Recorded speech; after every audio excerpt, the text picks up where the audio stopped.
Hello and welcome to the Smart Market Insights here on Kalkine TV. I'm Rachel and today we'll be taking a deeper look into Australia's March 2022 quarter inflation data and some of its takeaways.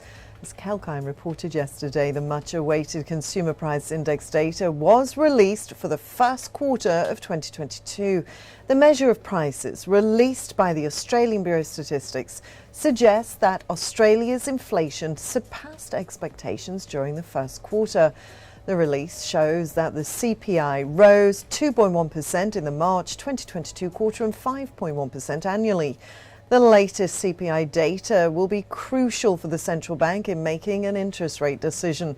The Reserve Bank of Australia has already highlighted that the upcoming monetary policy decision will be data-driven. More clarity on the interest rate timeline is likely to be achieved once the wages data is out in May. Here are the three takeaways from the recent inflation data in more detail. New dwellings and fuel prices are leading inflation. The prices of new dwellings bought by owner-occupiers drove an overall rise in CPI during the quarter, surging by 5.7%. Newly built dwellings in Australia have been skyrocketing as prices as labour shortages and strong demand led to a supply-demand imbalance in the sector. Additionally, fuel prices leapt following the Russia-Ukraine war, fueling an uptick in the prices of everyday household items. The rise in car fuel prices represented Australia's seventh consecutive quarterly rise. The international pressures led to annual fuel prices reaching their highest since 1990 when Iraq invaded Kuwait. The automotive fuel series reached a record high during the March quarter, rising by 11%. The oil shock caused by the Russia-Ukraine war and the easing of COVID-19 restrictions, well, those two things together created a dangerous mix for fuel price rises. The ABS release further stated that the national quarterly average for unleaded petrol increased to $1.83 a litre during the March quarter. Now, tertiary education, which rose 6.3% during the quarter, contributed to a significant jump in CPI. The rise in tertiary education highlighted the impact of updated student contribution bans and fees introduced last year.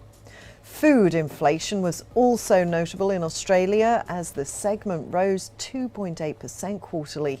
Rising food prices reflected high transport, fertiliser, packaging and ingredient costs. COVID-19 related disruptions also played a role in increasing food prices as people resorted to stocking food items. The prices of vegetables rose 6.6%, while water, soft drinks and juices rose 5.6%. Prices of fruit jumped 4.9% and that of beef was higher by 7.6%. However, food programs in Sydney and Melbourne were crucial in slowing down food inflation. The voucher programs decreased out-of-pocket costs for meals out as well as takeaway foods. The grocery component of the category, which excludes meals out and takeaway items, rose 4% during the quarter. Apart from food items, inflation also affected other household categories. The prices in non-durable household products rose 6.7%, including the rise in toilet paper and paper towels. Consumer prices surged at their fastest annual pace in around 2 decades in the March quarter.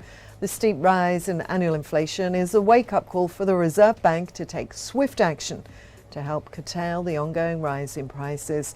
The CBA had announced a target range of 2 to 3% for annual inflation, which would be needed to achieve a rate hike.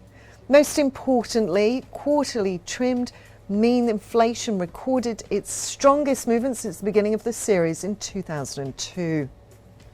Annual trimmed means inflation was also the highest since 2009.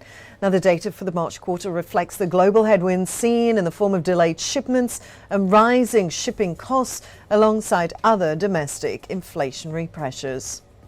Well, that's all for now. We'll be back again with the exclusive Smart Market Insights show on Monday. Till then, keep watching Kalkine TV for the latest market updates and related insights. I'm Rachel, signing off for now.